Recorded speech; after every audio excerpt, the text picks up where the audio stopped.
செய்து சிந்தித்து பாருங்கள். 10 லட்சம் பேர் எங்களுக்கு நடந்தது இனப்படுகொலை என சங்கு சின்னத்துக்கு நீங்கள் வாக்களித்தால் சர்வதேச சமூகம் ஒரு சர்வதேச விசாரணையை மேற்கொள்ள வேண்டிய கட்டாயம் ஏற்படும் என்பதை 22ஆம் தேதி நீங்கள் அறிவீர்கள். ஒருத்தர் கூப்பிட போறதும் இல்லை, கதைக்க போறதும் இல்லை. அவர் ஒரு ஃபெயில்டு ப்ராடக்ட். போலி தேசியவாதிகள் ஆண்டியலுக்கு சேர்ந்து மடக்கட்டின ஒரு அடிப்படையில் கொண்டு வந்து பெறப்பட்டவர். அவர் தோத்துட்டார். நான் நினைக்கிறேன் உங்களுடைய வாக்கு நீங்கள் உங்களுக்கே அளிக்கிறீர்கள். இதுவரை நீங்கள் இன்னொரு வேட்பாளருக்கு அளித்தீர்கள். இப்போது தமிழ் மக்களுடைய வாக்கு தமிழ் மக்களினுடைய வேட்பாளருக்கானதாக மாறி தேர்தல் தமிழ் மக்களுக்கு என்ன சொல்லியிருக்காங்க, தமிழ் அரசியல் தலைமைகளுக்கு என்ன சொல்லி இருக்குன்னு தமிழ் தேசியத்தை காவி கொண்டிருக்கிறவர்கள் படு சந்தர்ப்பவாதிகள், சுயநலவாதிகள், பணப்பட்டிக்காக அலைபவர்கள் என்பது இந்த தேர்தல். இலங்கையில அதிபருக்கு நாங்க வரல, அது வேற. ஆனால் தமிழ் மக்கள் உணர்வாக நாங்க ஒன்றா நிக்கிறோம். நார்மலி கிரிமினல்ஸ் இந்த மக்களை இதுல அவர்களுக்கு கதைக்கிறதுக்கு ஒரு இல்லாமல் அட்ரஸ் இல்லாமல் போனவர்கள் தங்களோட அட்ரஸை திருப்பி கொண்டு வரதுக்காண்டித்தான் அரிய பண்ண முன்ன போட்டுட்டு பின்னுக்கு வந்திருக்கிறேன். தமிழர்களா இருக்கிறாங்க. அன்னைக்கு 48ஆம் ஆண்டுல இருந்து இந்த 70 வருஷமாக ஒரே நிலவை தான் கட்சி கொண்டிருக்கு. எந்த விதமான டிரான்ஸ்ஃபர்மேஷனும் அதுல இல்லை.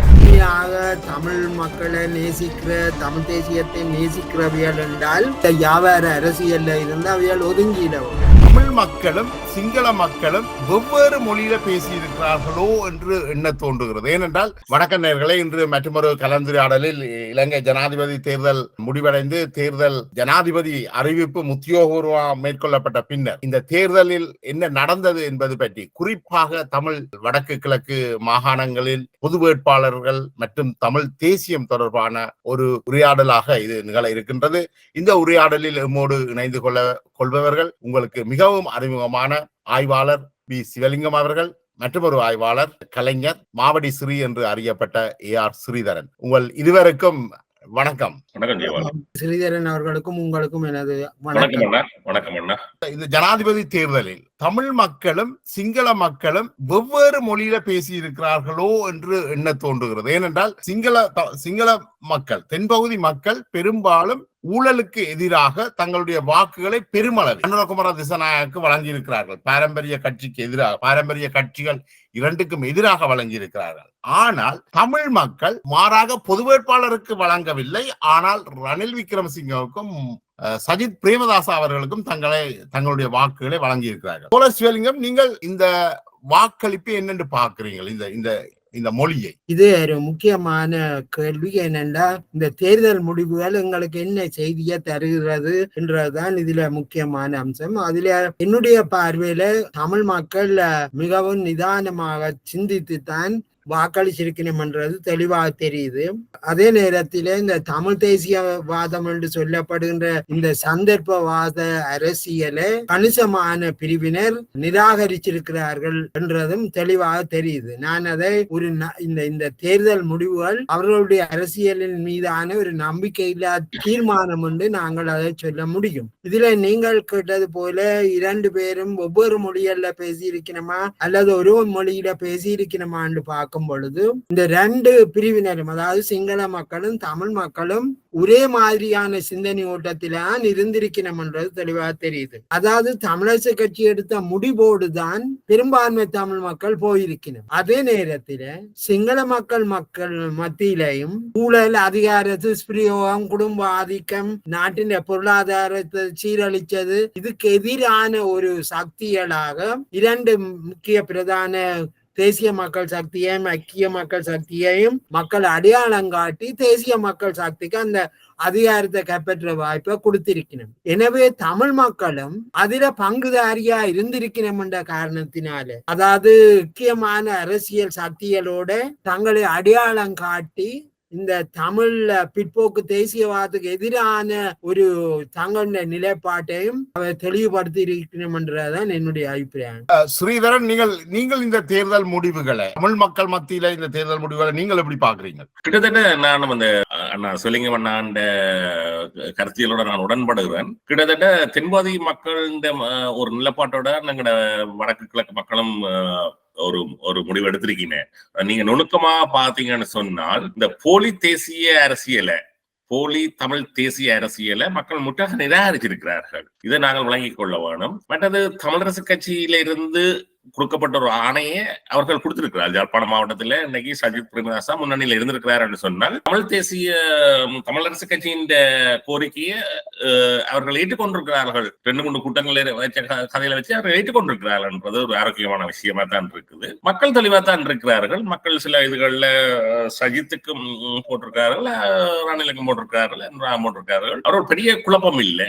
ஆனால் இந்த போலி தமிழ் தேசியத்தை பேசி உசுப்பேத்தி திருப்பியும் எங்கட மக்களை ஒரு ஒரு ஒரு படுகொடியில தள்ளுற அரசியலை மக்கள் நிராகரிச்சிருக்கீங்க.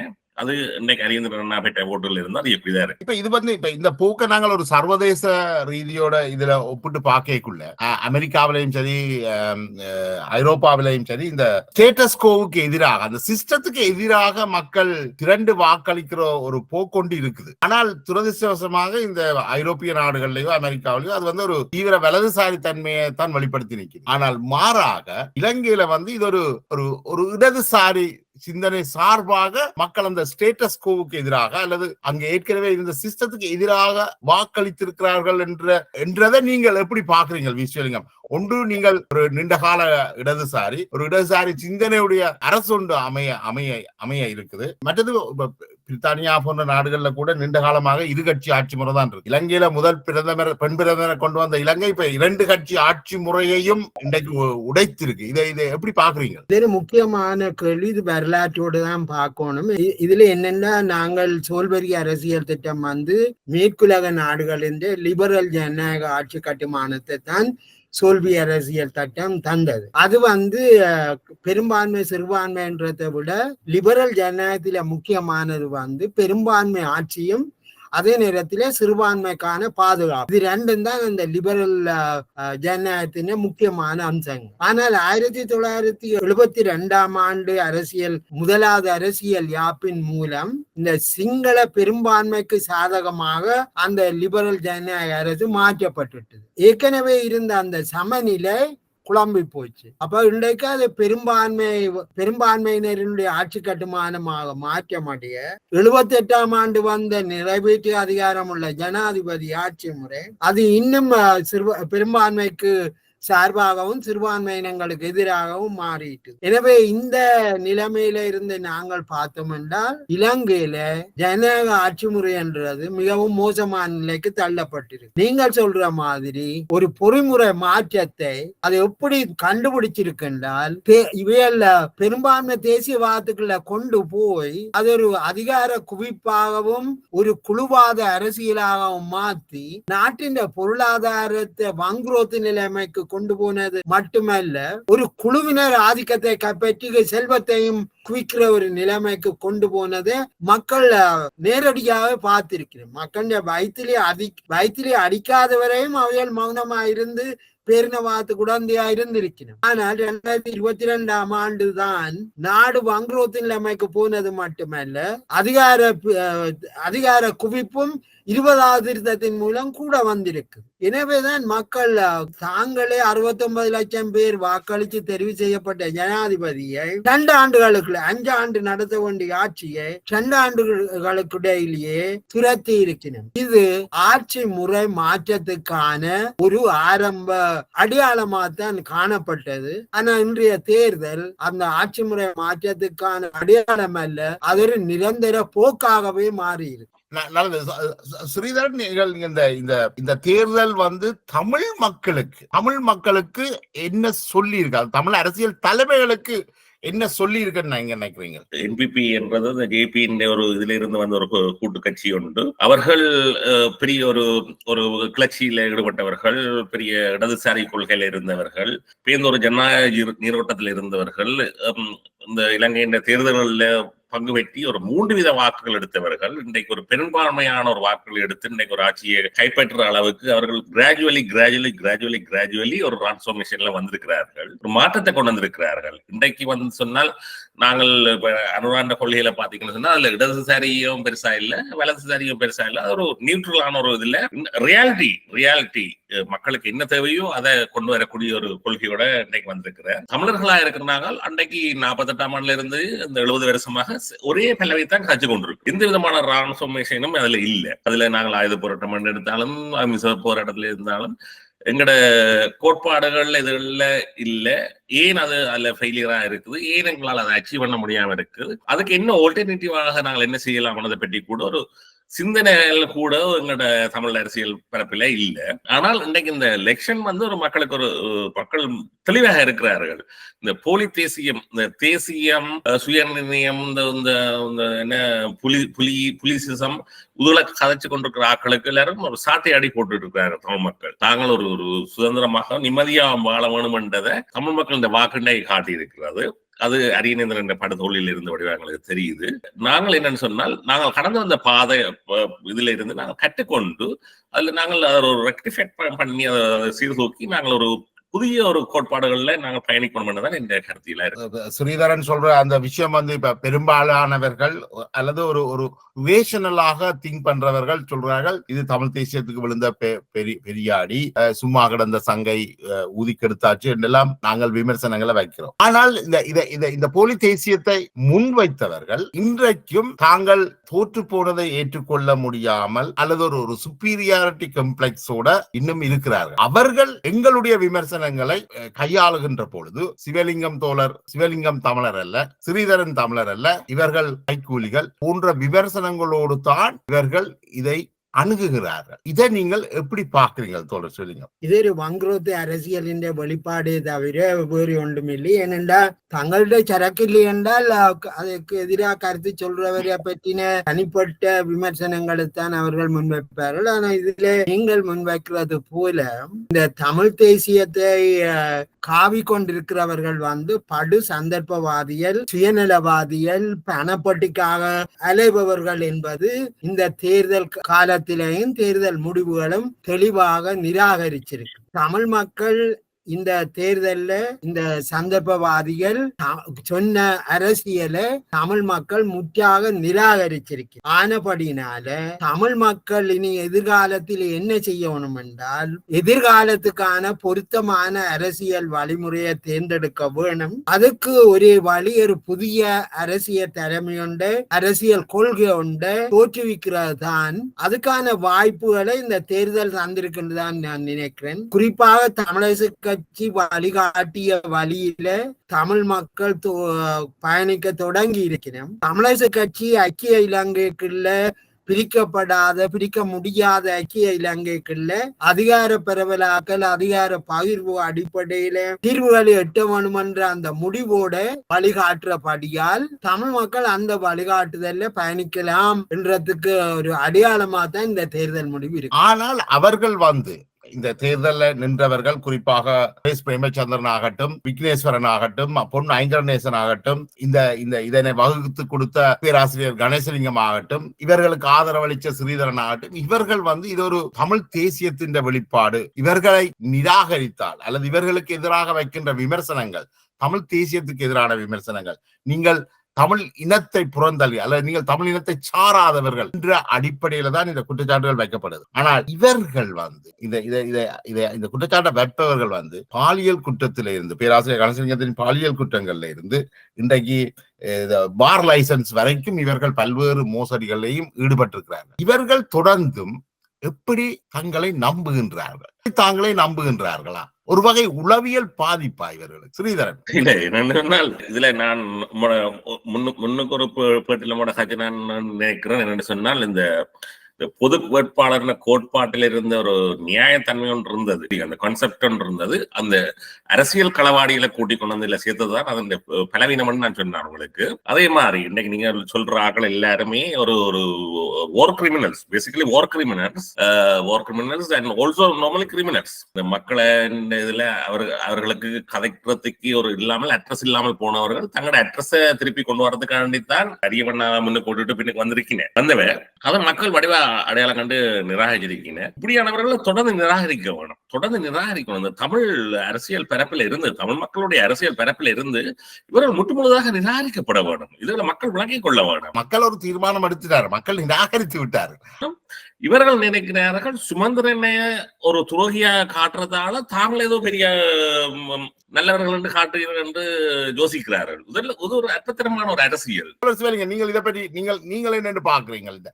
இவர்கள் இந்த தோல்வியை ஏற்றுக்கொள்ளாமல் தொடர்ந்தும் தாங்கள் தமிழினம் எழுச்சி பெற்று விட்டது, இந்த தேர்தலால தமிழினம் எழுச்சி பெற்று விட்டது, நாங்கள் இப்ப ஜேவிபி 3 ஆசனங்களை 3 வீத வாக்குகளை பெற்றது, அவர்கள் இன்றைக்கு 60 வீத வாக்குகளை பெற்றிருக்கிறார்கள், நாங்களும் எதிர்காலத்துல தமிழர்களுடைய ஒற்றுமையை கொண்டு திருப்பி சாதிப்போம் என்று சொல்பவர்களுக்கு நீங்கள் என்ன பதில் சொல்லுகிறீர்கள்? நாங்கள் இதுல என்ன பார்க்கலாம் என்றால், அவைகள் இப்படி கனவுகளோட வாழட்டும் என்றுதான் நாங்க சொல்லலாம். ஏனென்றால் அதுக்கான கொள்கை இல்லை, அதுக்கான தூர பார்வை இல்லை, அதுக்கான ஜன கட்டுமானம் இல்லை. வெறுமனிய வாய்ப்பேச்சு மட்டும் அரசியல்ல தீர்வுகளை தந்துவிடும் என்று இல்லை.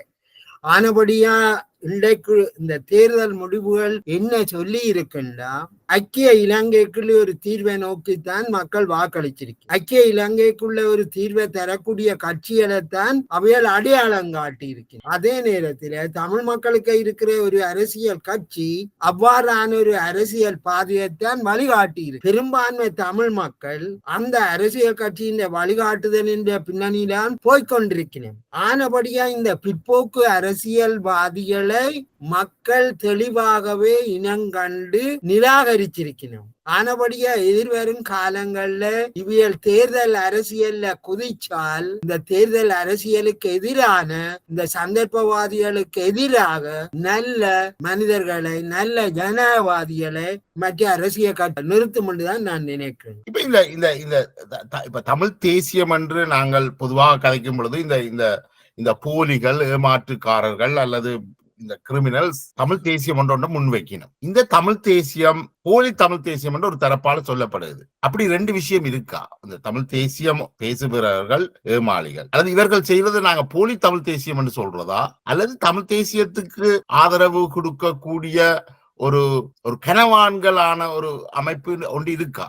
சிவலிங்கம் தோழர், தமிழ் தேசியம் உதாரணத்துக்கு தேசியவாதம்ன்றதுல 2 இருக்கு. ஒன்று முற்போக்கு தேசியவாதம், மற்றது பிற்போக்கு தேசியவாதம். ஆனா இங்கே தமிழ் அரசியல்ல காணப்படுகிறது முழுக்க பிற்போக்கு தேசியவாதம். ஏனென்றால் முதலாவது ஒரு தேசியவாதம் என்றது ஒரு தஞ்சை சமூகத்தில இருக்கிற எல்லா சமூக பிரிவினரையும் தன்னுக்குள்ள உள்ளடக்கி அவைகளின் நலன்களை முன்னுக்கு கொண்டு போறதுதான் முற்போக்கு தேசியவாதம். இது என்ன செய்து என்றால், சைவ வேளாள உயர்குடி மக்களின் பிரதிநிதித்துவத்தை, ஆதிக்கத்தை வச்சுக்கொண்டு அது தேசியவாதம் என்று சொல்லி ஒரு பிற்போக்கு தேசியவாதத்தை முன்னுக்கு வைக்குது. அதின் தோல்விதான் கடந்த 75 வருஷமா தமிழ் மக்கள் அனுபவிக்கிற இந்த பிற்போக்கு தேசியவாதத்தின் விளைபொருள். இதுல என்ன நடந்திருக்கின்றால், இந்த தேர்தல் அடுத்ததுல முக்கியமானது இந்த முற்போக்கு தேசியவாதம் மற்ற தேசிய இனங்களின் தேசியத்தையும் அங்கீகரிச்சு கொண்டுதான் போகும். உதாரணத்துக்கு மலைய மக்கள், முஸ்லிம் மக்களுடைய அடையாளங்களையும் அதை ஏற்றுத்தான் போகணும். ஆனா இன்றைக்கு தமிழ் தேசியவாதம் என்று சொல்றவர்கள் முஸ்லிம் மக்களையும் மலைய மக்களையும் இணைக்கல. சரி, இதை விட்டுட்டு நாங்க பார்த்தோமையா இருந்தா அந்த தேர்தல் முடிவு தெளிவாக சொல்லி இருக்குது, இந்த பிற்போக்கு தேசியவாதத்தை நிராகரிச்சிருக்கு. அதே நேரத்திலே ஏனைய சமூகங்களோடையும் ஐக்கியத்தோட ஒரு ஐக்கியமான இலங்கைக்குள்ள வாழ வேண்டும் என்றதுக்கான அபிலாஷைகளை இந்த தேர்தல் வெளிப்படுத்தி இருக்குன்னு இந்த விஷயத்துல என்னென்றால், இப்ப அரியநேந்திரன், நீங்கள் குறிப்பிட்டது போல அரியநேந்திரன் இந்த தேர்தல்ல மிக குறைந்த வாக்குகளை தான் பெற்றுக்கிறார், தமிழ் மக்களுடைய வாக்குகளை. இப்ப இந்த தலைவர்களை சர்வதேச தலைவர்கள் ஒரு தரம் சந்திக்க போறேன். ஆனா இவர்களாக சென்று ஒரு தலைவரை சந்தித்தால் அவர் கேட்பார், தமிழ் மக்கள் உங்களுக்கு வாக்களிக்கலையே என்று. அரியநேந்திரன் என்ன பதில் சொல்வார்? அல்ல அரியநேந்திரனை கொண்டு நிறுத்திய இந்த உதிரி கூட்டம் அல்லது இந்த ஆண்டிகள் என்ன சொல்லுவீனம்? எனக்கு இந்த கேள்விய தேவையில்லைன்னு நினைக்கிறேன். அரியநேந்திரன் ஒருத்தரும் கூப்பிட போறதும் இல்லை, கதைக்க போறதும் இல்லை. அவர் ஒரு ஃபெயில்டு ப்ராடக்ட். போலி தேசியவாதிகள் ஆண்டிகளுக்கு சேர்ந்து மடக்கட்டின ஒரு அடிப்படையில் கொண்டு பெறப்பட்டவர். அவர் தோத்துட்டார். அவரை பற்றி கதைக்கிறது எங்க டைமை வேஸ்ட் ஆக மாதிரி தான் இருக்கும்னு நான் நம்புறேன். என்னன்னு சொன்னால் இந்த போலி தேசியத்தின் ரிஃப்ளெக்ஷன் தான் அரியநேந்திரன். சரியோ, உண்மையான ஒரு என்ன சிவப்பு மஞ்சள் கொடியில கட்டி இந்த எங்கட போராளிகள் பாடி இதுகளை காடி இதெல்லாம் பேக் அவுட் பண்ணார். மக்கள் தெளிவா இருக்கிறேன், மக்கள் தான் உங்களை பதில் சொல்லி இருக்கிறேன். இவரோட ஒரு ஒரு ஒரு நீ நினைக்கிறீர் ஒரு சர்வதேசம் வந்து கதைக்க போது, இந்தியா வந்து கதைக்க போது, இவர் ஒருத்தமே கதைக்க போகுது. அந்த அடிப்படையில தான் தேர்தல நின்றவ. சரி, இவர்களுடைய எதிர்காலம் அல்லது இவர்களுடைய எதிர்காலம் என்ன? அப்ப இவர்களுக்கு அரசியல்ல ஒரு இடம் இல்லைன்னு நினைக்கிறீங்களா? இதோட இவர்கள் ஒரு முடிவுக்கு வருவார்களா இந்த தேர்தலோட? சிவலிங்கம், இதுல என்னென்ன உண்மையில இவியல் மக்களால நிராகரிக்கப்பட்டிருக்கணும். இந்த முறை ஏற்கனவே நிராகரிக்கப்பட்டவர்கள் தான் சேர்ந்து மடம் கட்டி இருக்கிறோம், ஆனபடியா நிராகரிக்கப்பட்டிருக்கிறோம். ஆனால் இது ஒரு முற்றுப்புள்ளி ஆகுமா? நிச்சயமாக. அதாவது ஒரு உண்மையாக தமிழ் மக்களை நேசிக்கிற, தமிழ் தேசியத்தை நேசிக்கிறவியல் என்றால் வியாபார அரசியல்ல இருந்து அவையால் ஒதுங்கிட வேணும். மக்களும் வந்து இந்த மாதிரியான சந்தர்ப்பவாத அரசியல்வாதிகளுக்கு வாக்களிக்க மாட்டினோம். இது தெளிவாகவே அவ தங்க விருப்பங்களை அடையாளப்படுத்தியிருக்கு. ஆனபடினா இந்த போலி தேசியவாதிகளுக்கு எதிர்காலத்தில தமிழ் அரசியல்ல இடம் இல்லை என்றதுதான் என்னுடைய கணிப்பு. நீங்கள் முதலும் ஒரு தடவை குறிப்பிட்டிருந்தீர்கள், யாழ் மையவாத சைவ வேளாள ஆண்களுடைய ஒரு பொலிட்டிக்கல் அரசியல் ஒன்று ஓடிக்கொண்டிருக்கு. அது யாழ் மைய மேட்ச். இப்ப இந்த தேர்தல்ல வந்து நாங்கள் இந்த வாக்குகளை பார்த்தோம் என்று சொன்னால், யாழ் மாவட்டத்துல மட்டும்தான் அரியநேந்திரன் ஏனைய போட்டியாளர்களும் பார்க்க கூடுதலான வாக்குகளை எடுத்திருக்கிறார். ஏனைய மாவட்டங்கள்ல அரியநேந்திரன் அவ்வளவு வாக்குகளை எடுக்கல, முதலாவது இடத்துக்கு வரவே இல்லை. அவருடைய சொந்த மாவட்டத்திலேயே அவர் மிக குறைந்த வாக்குகளை தான் எடுத்திருக்கிறார். அவரை மிக நன்கு தெரிந்தவர்கள் கிழக்கு மாகாண மக்கள் அவரை கணக்கெடுக்கவே இல்லை. இதை நீங்கள் என்னென்று பாக்குறீங்கள் ஸ்ரீதரன்? இல்ல, பேசிக்கலி நீர் யாழ்ப்பாணம் மட்டும் பார்க்கலாம், யாழ் மாவட்டம் மட்டும் பார்க்க இவர் சஜித் முன்னிலையில் நிற்கிறார். அதுல இருந்தே ஒரு செய்தி கொண்டு தெரியுது, ஒட்டுமொத்தமாக ஜாழ் மாவட்டத்தை பொறுத்தவரையில. மற்றது இவர்களை முன்னிலைப்படுத்துறவை இவர்கள் அந்த சாதியவாதம், மதவாதம், இனவாதம் இதுல எல்லாத்தையும் காவி கொண்டு போனவர்கள் தான். அது முற்றாக நிராகரிக்கப்பட்டிருக்கு மக்களால நிராகரிக்கப்பட்டிருக்குன்னு சொன்னால், இன்னைக்கு வந்து ஒரு ஜப்பான மாவட்டத்துல கிழக்கு மாவட்டத்துல இவர் ஒரு 70% வாக்குகளை கொண்டு வந்திருப்பாருன்னு சொன்னால் அது ஒரு செய்தியை சொல்லியிருக்கு. மக்கள் ஒரு செய்தியை ஒரு மாற்றத்தை விரும்புகிறார்கள் ஒரு செய்தியை சொல்லி இவர் கிட்டத்தட்ட அவர்களோட ஒரு ஒத்து வந்த ஒரு வாக்களை தானே பெற்றிருக்கிறார். இதுல இவருக்கு இந்த வக்காலத்து வண்டினவர்கள் சொல்லலாம், ஓகே உங்களுக்கு 2 லட்சம் வந்துட்டது, நான் 3 லட்சம் வந்துட்டதுன்னு சொல்லலாம். இதை வச்சுக்கொண்டு அவை ஏற்றுக்கொள்றதுக்கு மக்கள் ரெடி இல்லை. மக்கள் இன்னைக்கு சிவலிங்கம் அண்ணா சொன்ன மாதிரி ஒரு ஐக்கியப்பட்ட ஒரு இலங்கைக்குள்ள நிம்மதியான ஒரு அதிகுச்ச அதிகார பரவலாக்களோட தங்களோட வாழ்க்கையை கொண்டு போகணும் தான் எதிர்பார்க்கிறேன். இப்ப இன்னும் தமிழர்களுடைய அரசியல் என்றது யாழ் மையவாதத்தின் பிடியில தான் இருக்கா? என்னுடைய அபிப்பிராயம் அது பெருமளவில் மாறிட்டு தான் நினைக்கிறேன். சில கூறுகள் இருக்கலாம், தானத்துக்கு சாதியம் பார்க்கறது, கட்சியில இணைக்காமல் இருக்கிறது, கோயில்கள், இது எல்லாம் ஒரு கூறுகளா இருக்கிறது பிரச்சனையான அம்சம்தான். ஆனால் நாங்கள் அது ஒரு ஆதிக்கம் செலுத்துற மாதிரியான ஒரு நிலைமை இருக்கா என்று கேட்டால், நான் பாக்குறேன்னா இந்த அரசியல் தலைமைகள் இந்த பொது வேட்பாளர் என்ற இந்த கன்செப்டை கொண்டு வந்த இந்த சக்திகள், இந்த உதிரிகள் பெரும்பாலும் யாழ் மாவட்டத்தை சேர்ந்தவர்கள்.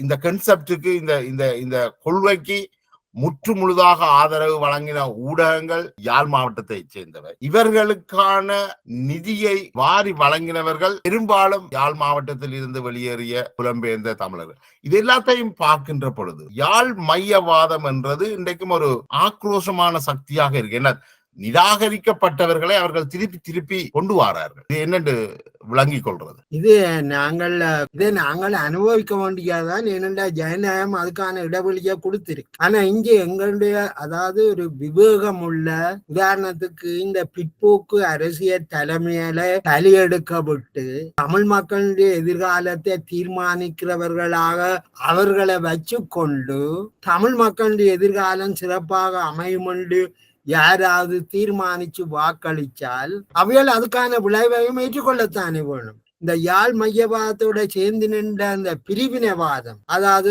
தமிழ் மக்கள், தமிழ் சுயநிர்ணய உரிமை, தன்னாட்சி, இப்படியான இந்த போலி கோஷங்களோட தமிழ் மக்களை ஏமாத்தி வயிறு வளர்க்கிற இந்த அரசியலால வர முடிவு என்னண்டா தமிழ் மக்களுடைய எதிர்கால சந்ததிக்கு எதுவுமே இல்லாம போ. இதே தமிழ் மக்கள் உணர்ற வகையில இன்றைக்கு வர புதிய அரசியல் தலைமை உணர்த்த வேணும். அது இந்த தேர்தல் முடிவுகள்ல தெரியுது. இந்த ஏமாத்து அரசியல்ல இருந்து மக்கள் தங்களை விடுவிக்கணும். இதுல ஸ்ரீதரன் நீங்க என்னன்னு பாக்குறீங்க? என்னென்றாலும் இந்த பொது வேட்பாளர் என்ற இந்த கன்செப்டை கொண்டு வந்தது ஒன்று இந்த அரசியல் கட்சிகள், டெலோ, பிளாட் மற்றும் பொன்னைங்கரநேசன் மற்றும் இந்த நிராகரிக்கப்பட்ட அரசியல் அதோட ஊடகங்களும் ஒரு கூட்டு கலவியில ஈடுபட்டிருக்கிறது. அவர்கள் கேள்வி கேட்கல இது சம்பந்தமா, அவர்கள் இந்த கன்செப்டை ப்ரொமோட் பண்ணி. இதுக்கு பின்னால ஒரு புலம்பெயர் சக்திகள் இருக்கின்றது, ரோ புலிகள் என்று சொல்லப்படுறவர்கள், அல்லது தமிழ் புலிக்கொடியையும் தமிழ் தேசியத்தை முன்வைத்து தாங்கள் தான் இந்த தமிழீழத்தை உருவாக்க போறவர்கள் அல்லது அந்த கனவில இருக்கின்ற ஒரு சக்தி. நீங்கள் என்னன்னு பாக்குறீங்க? இல்ல, என்னன்னு சொன்னால் இந்த யுத்தம் நடந்து கொண்ட காலத்துக்கு பிறகு கூட இந்த திருப்பி நீங்கள் ஆரம்பத்தில் சாதித்த இந்த ஜால் மையவாதம், சாதியவாதம், மதவாதங்கள், இந்த இதுல எல்லாம் புரியோடி திரும்பி வந்து கொண்டு இருக்குது. கிட்டத்தட்ட இதுல அடிப்படையில என்னன்னு சொன்னா, நாங்கள் சமூகத்தின் அடிப்படை கட்டுமானங்களை நாங்கள் சீர் செய்யாமல் நாங்கள் ஒரு அரசியலை செய்ய இயலாது. சரியோ, அந்த வகையில பாத்தீங்கன்னு சொன்னால் இன்றைக்கும் எனக்கு தெரிய, நான் ஒரு சரடி நடந்து கொண்டிருக்கிறோம், நான் கணவரோட கண்டக்ட்ல இருக்கிறேன்னா, இன்றைக்கு கன பேர் நீ அங்க போய் போகாத, அங்க ஒரு வாத்தியாரே சொல்லுவாங்களாம் பிரின்சிபல், அவங்களுக்கு ஏன் படிப்பிக்கிற, அவங்க தாழ்த்தப்பட்டார்கள், அவங்களுக்கு நாங்கள் படிப்பிக்கூடாது, படிப்பிச்சு விட்டா பிரச்சனை கூட ஓப்பனா கலைக்கிற அளவில் இருக்குது. ஒரு சமூகத்தை ஒரு கல்வியியல் சார்ந்த ஆக்களை வழிநடத்தக்கூடிய இருக்குது. மற்றது ஒரு நிர்வாக கட்டமைப்புல கூட ஒரு சாதி குறைஞ்சவர் வந்தால் அவர்கிட்ட சொல்ல கேட்க மாட்டோம், அப்படியான பிரச்சனை அடிப்படையில கணக்கான பிரச்சனைகள் இருக்கு. அந்த கட்டுப்பாடத்துல இருந்து வந்த அந்த கூட்டுகள்லாம் இந்த கூட்டுகளோட சேர்ந்த இந்த நிராகரிக்கப்பட்ட அரசியல் கட்சிகள் சேர்ந்து உருவாக்குறது அந்த பொது வேட்பாளர்.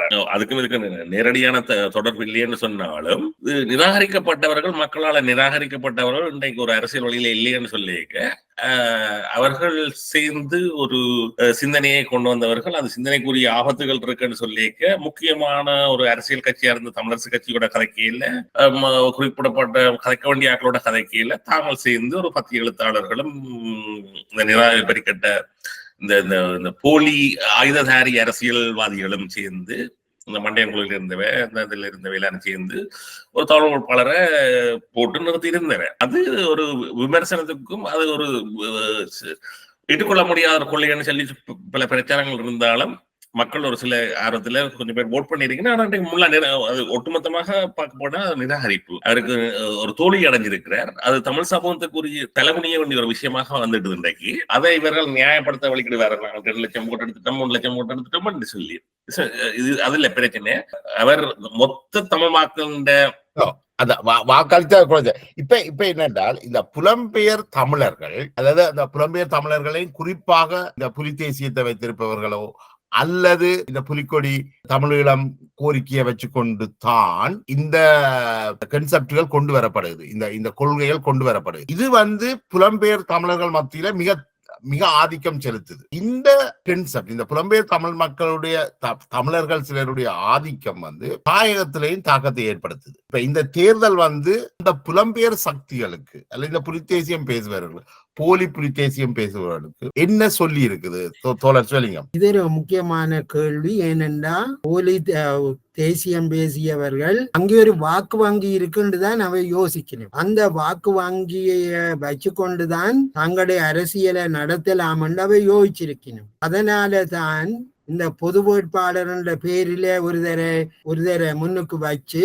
தங்களுடைய அரசியலை நடத்த முயற்சிச்சிருக்கணும். ஆனா இந்த தேர்தல் அவனுடைய போலிய அரசியலை அம்பலப்படுத்தி இருக்கேன். என்னன்னா தாயத்து மக்கள் நிராகரிச்சிருக்கணும். எனவே அந்த அடிப்படையில பார்க்கல புலம்பெயர் தேசங்கள்ல இருக்கிற இந்த சந்தர்ப்பவாத பணப்பட்டிக்கு பின்னால போற அரசியலை ஆதரிக்கிற சக்திகளின் அரசியல் எதிர்காலம் விரைவில் அது அஸ்தமனமா போகும். ஏனென்றால் அவைகள் எதிர்பார்த்த அந்த வாக்கு வங்கிகள் அவைகள் சொன்னதுக்கு மாதிரி நடக்கல. ஆனபடியா எதிர்காலத்தில இந்த இந்த சந்தர்ப்பவாத அரசியலுக்கு இடம் இருக்கான்னு தான் நான் நினைக்கிறேன். ஸ்ரீதரன், நீங்கள் இதை எப்படி பாக்குறீங்க என்றால் இப்ப இதுல தமிழரசு கட்சியையே கைப்பற்றலாம் என்று ரோ புலிகள், இந்த புலிகள்ல இருந்து பிரிந்த இன்னொரு ஒரு பிரிவு ரோ புலிகள் என்று அவர்கள் ஒரு முயற்சியை மேற்கொண்டார். இந்த இந்த புலம்பெயர் இந்த பொது வேட்பாளர் விஷயத்திலையும் இவர்களுடைய தலையீடுகள் இருக்கின்றது. அது இந்தியாவும் இதற்கான ஒரு சமிஞ்ஞையை வழங்கி இருக்கிறதாகவும் குற்றச்சாட்டுகள் இருக்கு. இதை இவர்களுக்கு அல்லது இது சம்பந்தமாக நீங்கள் என்ன சொல்ல விரும்புறீங்க? இல்ல, இப்ப என்னன்னு சொன்னால் இப்ப இதுல இந்த புலம்பெயர் தேசத்துல இருக்கிற ஒரு கணிசமான ஒரு குறிப்பிட்ட ஒரு பேர் தேசிய மண்ட அளவில எங்களோட மக்களோட வாழியல் நம்பிக்கைகள்ல ஒரு போலி தேசியத்தை, அது ஒரு புலி தேசியத்தை கொண்டு வச்சுக்கொண்டு அதை அங்க ஸ்ரீலங்கால நடைமுறைப்படுத்தணும் என்று பிடிவாதமா நிற்கிறார்கள். அதுக்குரிய தேவையாளர்கள் இருக்கு. குறிப்பா நீங்க பாத்தீங்கன்னா இன்னைக்கு ஐரோப்பால எத்தனை தமிழ் பள்ளிக்கூடங்கள் இருக்குது, எத்தனை தமிழ் பள்ளிக்கூடங்கள், எத்தனை மாணவர்கள் அதுல படிக்கிறார்கள், அவர்களுக்கு என்ன சொல்லிக் கொடுக்கப்படுகிறது, அவர்களுடைய சிலபஸ் என்ன, யாருன்றது அது எல்லாம் ஆரம்பத்தில இருந்து தலைவர் சோஷன் சொல்லி போட்டு எல்லாம் செய்து சொல்றார்கள். கிட்டத்தட்ட அதுல ஒரு ஸ்கூல்னைசேஷன் இல்ல, எல்லாமே ஒரு புலி தேசியவாதத்தை அவர்களுக்கு போதிச்சு, இந்த மக்களுக்கு, இந்த இளம் பிஞ்சுகளுக்கும் போதிச்சு ஒரு கட்டத்தை வளர்த்து கொண்டு அதுல இருந்து காசு, பெருந்தொகையான காசு சேர்க்கிறார்கள். அந்த காசு எங்க போகுதுன்னு கூட தெரியாது. அப்படி ஒவ்வொரு சில கட்டுமானங்கள் போலி தேசியவாதத்தை சொல்லி புலம்பெயர் இதுல ஒரு வியாபாரம் நடக்குது. அது தங்கச்சி வாரா, அண்ணா வாரார், அக்கா வாரா இதுன்னு சொல்லி அந்த கட்டுமானங்களுக்கு அங்க தங்கட சொல்ல கேட்கறதுக்கு ஒரு வாக்கு வங்கி இருக்கணும்னு சொல்லி இவர்கள் எதிர்பார்க்கிறார்கள். அது எல்லா புலம்பெயர் மக்களுமே ஒரு குறிப்பிட்ட மக்கள். இந்த விடயங்களை விமர்சிக்கிறது அல்லது இந்த விஷயங்கள் பற்றி உரையாடுறதுல ஒரு சின்ன பிரச்சனை ஒன்று இருக்கு. என்றால் இப்ப விடுதலை புலிகளின் தலைவர் பிரபாகரன் மீதான பல்வேறு விமர்சனங்களுக்கு அப்பால் பிரபாகரன் தவறான சில விஷயங்களை நம்பி அரசியல் ரீதியாக படுமோசமான யுத்த விஷயங்களை ஈடுபட்டிருக்கு. ஆனா அதே சமயம் பிரபாகரன் பணத்துக்கு விலை போயோ அல்லது ஒரு நேர்மையற்ற மனிதராகவோ யாரும் அவரை எதிர்ப்பவர்களோ விமர்சிப்பவர்களோ பார்க்கவில்லை என்றதுல நீங்களும் உடன்படுவீர்கள் நினைக்கிறேன். நிச்சயமா. இப்ப தோழர் சிவலிங்கம் உடன்படுவார் நினைக்கிறேன். என்னுடைய கேள்வி என்னன்னா, இப்ப அந்த தலைமை மீதும் அவர்கள்ட்ட இருந்த அன்றைய அந்த கொள்கை மீதும் விசுவாசமானவர்கள் இன்றைக்கும் இருக்கிறார்கள். அவர்கள் இந்த போலிகளோட தங்கள் அடையாளம் காட்டுறேன். ஆனால் இருந்தாலும் துரதிருஷ்டவசமாக இந்த போலிகள் இந்த புலிகளுடைய அடையாளங்களை, பிரபாகருடைய அடையாளங்களை, அவர்கள் வைத்த கொள்கைகளை கொண்டு தான் இந்த ஏமாற்று வித்தைகளை செய்கிறார்கள். ஊடகங்களும் இதை தங்களுடைய நோக்கங்களுக்காக பயன்படுது. இந்த சிக்கலை என்னென்று தீர்க்கலாம் என்று நினைக்கிறீங்க தோழர் சிவலிங்கம்? இது ஒரு முக்கியமான கேள்வி. என்னென்றா நாங்கள் இதை இப்படித்தான் பார்க்கணும். அதாவது தமிழ் மக்களுக்கு மத்தியிலே ஏன் ஐக்கியம் வரையில என்ற ஒரு கேள்வி வருது. இந்த ஐக்கியம் வராது காரணம் என்னென்றா தமிழ் சமூகமும் இந்த இயக்கங்கள் மாதிரி கூறுபட்டு இருக்குது. அப்ப இவைக்குள்ள ஒரு நல்லிணக்கம் வராட்டி அரசியல்லையும் ஒரு நல்லிணக்கம் வர போறேன். இப்ப நான் நினைக்கிறேன் தமிழ் மக்கள் மத்தியில இருக்கிற அரசியல் தலைமை என்ன செய்ய வேணும் என்றால், முதல்ல இந்த போரில மரணிச்ச சகலரும் தமிழ் மக்களுடைய ஜனநாயக உரிமைக்காக தங்களை ஆகுதியாக்கி கொண்டவர்கள் பொது உடன்பாட்டுக்கு வர வேணும். இயக்க அமைப்புகளும் அவர்கள் புலிகளாக இருந்தான, புளோட்டா இருந்தான, டெலோவா இருந்தான அனைத்து அமைப்புகளை சேர்ந்தவர்கள். ஆமாம், இவர்கள் அனைவரும் தமிழ் தாயின் மக்கள், தமிழர்கள், தமிழ் மக்களுடைய ஜன உரிமைக்காக தங்களை இழந்தவர்கள். எனவே அவர்களுக்கான ஒரு நல்லிணக்கம் என்றது, அவைகளை கொண்டாடுறது, அவைகளுக்கான ஒரு நாளை ஒதுக்கி எல்லாரும் அதுக்காக ஒரு சிரமதானமோ இதை ஒன்றை செய்யறது, இப்படி போய்க்குள்ள தமிழ் மக்கள் மத்தியில ஒரு நல்லிணக்கம் ஏற்படும். இந்த நல்லிணக்கம் அரசியல் கட்சிகளுக்கு ஒரு அழுத்தத்தை கொடுக்கும். அதாலே ஒரு நல்லிணக்கம் ஏற்படும். இதுல என்ன, அதாலதான் இந்த சந்தர்ப்பவாத சக்திகள் தங்களுடைய சுயநலனுக்காக அவர் வாரார் அவ வாரான்றது எல்லாத்தையும் வச்சு இந்த வியாபாரத்தை தடுக்கிற என்றால், இந்த தமிழ் மக்கள் இந்த விடுதலை புலிகளுடைய தியாகங்களை காசாக்குற இந்த சந்தர்ப்பவாதிகளை மக்கள் அடையாளம் காணணும். அது இப்ப தெளிவாகவே தமிழ் மக்கள் இந்த அரசியல்ல தமிழரசு கட்சி எடுத்த முடிவோட இணங்கி போறதுல இருந்து தெரியுது. இந்த பிற்போக்குவாத அரசியல்ல இருந்து தமிழ் மக்கள் தங்களை விடுவிச்சு கொண்டு போகினம் என்றது தெரியுது.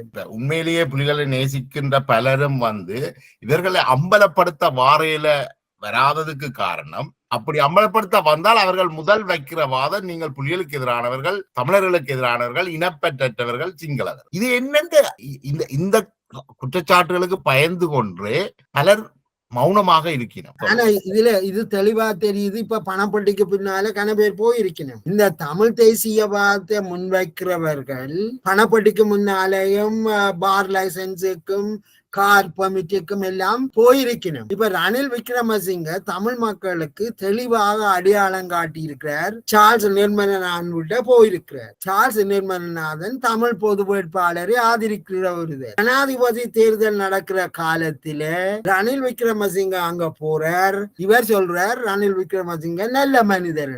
மாவசேனா ராஜா வீட்டுக்கு அவர் போறார். அவர் தமிழ் மக்களின் சிரேஷ்ட தலைவர், பொது வேட்பாளரை ஆதரிக்கிறவர். அவர் ஜனாதிபதி வேட்பாளர் ரணில் விக்ரமசிங்காவை சந்திக்கிறார்.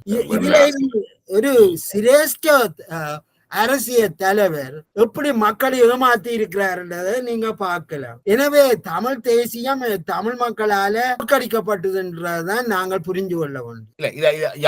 நிச்சயமா இப்ப இந்த புலம்பெயர் தேசத்துக்கு இந்த தேர்தல், புலம்பெயர் தேசத்துக்கு என்ன பொறுத்த வரைக்கும் இந்த புலம்பெயர் தமிழர்கள் எல்லாம் புலம்பெயர்ந்த இந்த புலி தேசியம் பேசுகின்ற இந்த ஒரு சின்ன வட்டம், இவர்கள் புண்ணாக்குகள் என்று சொல்லி இருக்கிற மாதிரி செருப்பாலை அடித்த மாதிரியான ஒரு உணர்வு எனக்கு இருக்கு இவர்களுக்கு இந்த தேர்தல் முடிவுகள். நீங்கள் என்ன ஃபீல் பண்றீங்க ஸ்ரீதரன்? இங்க இந்த புலம்பெயர்ல இருக்கிற ஒரு கணிசமான ஆட்கள் ஒரு வியாபாரம் உண்டு. இந்த புலியின் பேர்ல தெரியும், எங்களோட தேசிய தலைவரை, எங்களோட தேசிய போராட்டத்தை வச்சு ஒரு வியாபாரம் ஒன்று செய்யணும். வியாபாரம் ஒன்றுன்றது இன்விசிபிள் வியாபாரம்.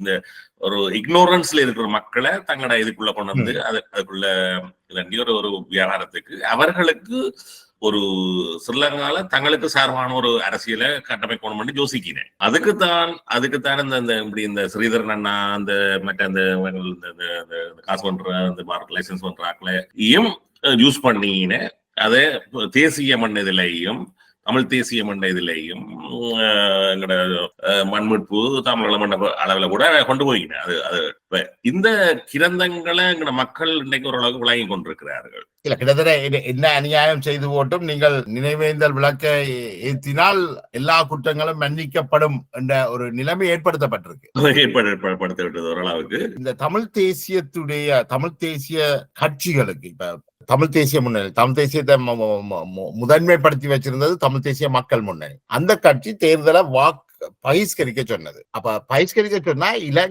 வட மாகாணத்துல, வடக்கு கிழக்கு மாகாணங்கள்ல பெரும்பாலும் இலங்கையோடு ஒத்த வகையில தான் மக்கள் வாக்களித்திருக்கிறார்கள். அப்ப கிட்டத்தட்ட தமிழ் தேசிய மக்கள் முன்னணி சொன்னதை தமிழ் மக்கள் முற்றாக நிராகரிச்சிருக்கிறார்கள். அதுக்கு பிறகு பொது வேட்பாளரை நிறுத்தின இடத்திலையும் பொதுமக்கள் நிராகரித்திருக்கிறார்கள். இப்ப தமிழ் மக்கள் சஜித் பிரேமதாசாவுக்கும் ரணில் விக்ரமசிங்கவுக்கும் தங்களை வாக்குகளை அளித்திருக்கிறார்கள். இப்ப தமிழ் மக்கள் என்னத்தை சொல்லி இருக்கிறார்கள் என்று நீங்கள் கருதுகிறீர்கள் தோழர் சிவலிங்கம்? தமிழ் மக்கள் தெளிவா சொல்லி இருக்கணும், ஐக்கிய இலங்கைக்குள்ளதான் இந்த தீர்வை போகலாம் என்றதுக்கான தெளிவாக தங்கண்ட நிலைப்பாட்டை சொல்லி இருக்கு. இதை புரிஞ்சு கொள்ளாட்டி, அதாவது தமிழ் மக்கள் மத்தியில இருக்கிற அரசியலை செய்கிற செயற்பாட்டாளர்கள் தமிழ் மக்களின் இந்த செய்தியை அவர்கள் நடைமுறைக்கு கொண்டு வரதான் அவைக்கு முன்னாலே உள்ள கேள்வி. இந்த போலி அரசியல்வாதிகளின் அரசியல் எதிர்காலம் இனி இல்லை. நாங்கள் இப்ப இதுல மிக முக்கியமானது சிங்கள அரசியல்ல ஒரு பாரிய மாற்றம் நடந்திருக்கு. அந்த மாற்றத்தின் அலை வெறுமனைய சிங்கள மக்கள் மத்தியில மட்டுமில்லை, முஸ்லிம் மக்களும் மலையாள மக்களும் கூட அந்த அலையில வாக்களிச்சு, வடக்கு கிழக்கு மாநில தமிழ் முஸ்லிம்களும் வாக்களிச்சிருக்கணும். ஜேவிபிக்கு கணிசமான வாக்குகள் அதிகரித்திருக்கு. கடந்த தேர்தலோட ஒப்பிடுகின்ற பொழுது அவர்கள் கணிசமான வாக்குகள் அதிகரித்திருக்கு. நிச்சயமாக. அப்ப இதுல இருந்து இந்த நாங்கள் புரிஞ்சு கொள்ள வேண்டிய செய்தி என்னன்னா, தமிழ் மக்கள் ஒட்டுமொத்த இலங்கைக்குள்ளதான் அந்த தீர்வு எதிர்பார்க்கணும். அதுக்கு தக்க மாதிரியான ஒரு அரசியல் பாதை பெற வேணும். ஸ்ரீதர் அவர்கள், நீங்கள் இது என்னன்னு பாக்குறீங்க? தோழர் சிவலிங்கமண்ணா சொன்ன மாதிரி தமிழரசு கட்சி தன்னை பலப்படுத்த வேண்டும். அதுல இருக்கிற உதிரிகள், போலி தேசியங்கள் கதைக்கிற எல்லாரையும் நாங்கள் நிராகரிக்கணும் சொன்னால் அதுக்கு ஒரு இன்னைக்கு பாருங்க, இன்னைக்கு ஒரு மத்திய குழுல இருந்து எடுத்த முடிவுக்கு எதிராக செயல்படுற எல்லாரையும், அது தலைவராக இருந்தா என்ன, செயலாளர் இருந்தா டேரண்டா என்ன, அவைக்கு ஒழுக்காட்டு நடவடிக்கை விலத்த வேணும். அப்படிப்பட்டவன் இப்ப மாவை நாராயம் விலத்த வேணும், ஸ்ரீதரனையும் விலத்த வேணும், மற்றது இந்த அங்கே நேசனையும் விலத்த வேணும். இந்த விலத்தி ஒரு ஜனநாயக கட்டமைப்புல தமிழரசு கட்சி இளைஞர்களை உள்வாங்கி அவர்களிடம் இந்த தலைமை பொறுப்புகளை கொடுத்து ஒரு தமிழ் மக்களுக்கு வழிகாட்டக்கூடிய ஒரு கட்சியா வர வேண்டும். வடமாகாண சபையில ஆகக்கூடிய வாக்குகளை, விருப்பு வாக்குகளை பெற்ற அனந்தி சகோதரனை களை எடுப்பது போல் தூக்கி எறிந்தது தமிழரசு கட்சி. அதே போல இன்னைக்கு தமிழரசு கட்சியுடைய முடிவுக்கு எதிராக பிரச்சாரம் பண்ணின ஸ்ரீதரனையோ அல்லது தமிழரசு கட்சியின் முடிவுக்கு எதிராக தேர்தலில் நின்ற அரியநேந்திரனையோ தமிழரசு கட்சியால் விரட்ட முடியுமா? விரட்ட வேணும். ஸ்ரீதரனையோ பெரிய ஒரு வாக்கு வங்கியை கிளிநொச்சியில வச்சுக்கிறார். ஸ்ரீதரனையோ அல்லது இப்ப தேர்தலில் நின்ற பொது வேட்பாளர் அரியநேந்திரனையோ கட்சி அவர்களுக்கு எதிராக கட்சி நடவடிக்கை எடுக்கிறதுக்கு கட்சிக்கு ஒரு லெஜிட்டிமேசி இருக்கா? இந்த தேர்தல் அந்த லெஜிட்டிமேசியை கொடுத்திருக்கா? தேர்தல் என்னண்டா கட்சி அரசியல் சுமந்திரன் சொல்றார், கட்சி அந்த தலைவர் தெரிவில வந்து போட்டுதன் அவரும் ஏற்றுக்கொள்றார். இதுல முக்கியமானது என்னென்றால் இப்ப ஒரு நெருக்கடி வந்திருக்கு. அவர் பிரியநேந்திரனை சொல்றார், நீங்கள் தேர்தலில் இருந்து விட்ரோ பண்ணுங்கோ, மற்றது நீங்கள் விளக்கம் தாருங்கோ கட்சி முடிவுகளுக்கு வெளியில போனது. இப்ப ஸ்ரீதரனும் பொது வேட்பாளரை ஆதரிச்சவர், அவர்கிட்டையும் விளக்கம் கேட்க போயினும். அதுக்கு அடுத்ததா இந்த கட்சி அவைக்கு மேலே என்ன நடவடிக்கை எடுக்க போகுது, அங்கு எப்படியான ஜனநாயகம் இருக்க போகுது என்றதுல இருந்துதான் தமிழ் அரசியலின் பலமும் பலவீனமும் நாங்கள் பார்க்க முடியும். இது கிட்டத்தட்ட இந்த தேர்தல் வந்து புலம்பெயர் சக்திகளுக்கும் புலம்பெயர் புலி தேசியத்தை முன்வச்சுக்கிற சக்திகளுக்கும் சுமந்திரனுக்கும் இடையிலான ஒரு டக ஓர் ஒன்றை கொண்டிருக்கு. இவ்வளவு காலம் அந்த ஓர் இருந்து வந்தது, இன்றைக்கு அது நேருக்கு நேரம் மோதி இருக்கு பாக்குறேன். அதுல வந்து தமிழ் மக்கள், வடக்கு கிழக்குல வாழக்கூடிய தமிழ் மக்கள் சுமந்திரனுடைய கோரிக்கைக்கு தான் செவிமடுத்திருக்கிறார்களா? நீங்கள் சுமந்திரனை மையமா வச்சு இதை பார்க்க கூடாது. தமிழ் அரசியல்ல ரெண்டு பிரிவா ஒன்று ஐக்கிய இலங்கைக்குள்ள தீர்வோ அல்லது பிரிவினையோ, அதாவது இந்த குறுந்தேசியவாத அரசியலோ அல்லது ஐக்கிய இலங்கைக்கோ. தற்சமயம் அந்த ஐக்கிய இலங்கைக்குள்ள இருக்கிற தீர்வை சுமந்திரன் தலைமை தாங்கல. ஆனால் இதுதான் அந்த அரசியல் கோட்பாட்டு பிளவு இந்த பிளவுல, அதாவது நீங்கள் குறிப்பிட்ட இந்த ஆரோக்கியமான இந்த பிளவுல சுமந்திரன் செவை பண்ணுவாரா அல்லது ஸ்ரீதரன் செவை பண்ணுவாரா? இந்த தேர்தல் முடிவு அவருக்கு தான் பலத்தை கொடுத்திருக்கு, சுமந்திரன் அவர்களுக்கு. ஏனென்றா தமிழரசு கட்சி எடுத்த முடிவு சரி என்றதை ஆதரிச்சுத்தான் தமிழ் பிரதேச இல்லாத வாக்காளர்கள் வாக்களிச்சிருக்கிறார். ஸ்ரீதரன், இந்த உரையாடல் வந்து நாங்கள் கிட்டத்தட்ட இந்த போலி தமிழ் தேசியத்தின் ஒரு போஸ்ட்மார்ட்டமாகத்தான் இந்த உரையாடல் நடந்து கொண்டிருக்குது. நீங்கள் என்னென்று பாக்குறீங்க? இதுல சுமந்திரன் செவை பண்ணுவாரா அல்லது ஸ்ரீதரன் செவை பண்ணுவாரா? சுமந்திரன் செவை பண்ணுவாரோ ஸ்ரீதரன் செவை பண்ணுவார் என்பதை விட மக்கள் ஒரு தெளிவான முடிவுல இருக்கீங்க. கிட்டத்தட்ட இது ஒரு சுமந்திரனுக்கு மேல சுமத்தப்பட்ட அப்பட்டமான குற்றச்சாட்டுகளை மக்கள் நிராகரிச்சிருக்கீங்க. அதுக்காக நான் சுமந்திரன் சரியன்னு சொல்ல வரையில, ஸ்ரீதரன் சரியன்னு சொல்ல வரையில, பிள்ளைன்னு சொல்ல வரையில, சுமந்திரனுக்கு மேல சுமத்தப்பட்ட குறிப்பாக ஊடகங்கள் தமிழ் ஊடகங்களாலையும் புலம்பெயர் மக்களாலையும் புலம்பெயர்ல இருக்கிற ஆர்வக்குள்ளார் மக்களாலையும் சுமந்திரனுக்கு மேல சுமத்தப்பட்ட குற்றச்சாட்டுகளை தமிழ் மக்கள் களத்துல இருக்கிற மக்கள் நிராகரிச்சிருக்கீங்க என்னதான் இந்த செய்தி. சஜித் அது அவர்களா போட்டார்களோ சுமந்திரன் சொல்லி போட்டார்களோ அது ஒரு விஷயம். அந்த இந்தியா இருக்கிற நிலைமையை நாம பார்த்து கதைக்கு வழிகிட்டால் அது சுமந்திரனுக்கு ஒரு சக்சஸா தான் இருக்குது அதிமுக கோட்பாட்டுக்கு. இந்த தேர்தல்ல உள்ள அந்த லெஜிட்டிமேசி இருக்குதானே, இந்த தேர்தல் வழங்கி இருக்கக்கூடிய ஒரு அதிகாரம் என்று சொல்ல முடியாத ஒரு லெஜிட்டிமேசி, இது வந்து சுமந்திரனுக்கும் சமத்துவ கட்சியின் தலைவர் சந்திரகுமாருக்கும் ஒரு லெஜிட்டிமேசியை கொடுத்திருக்க நினைக்கிறீங்களா தோழர்? சொல்லுங்க.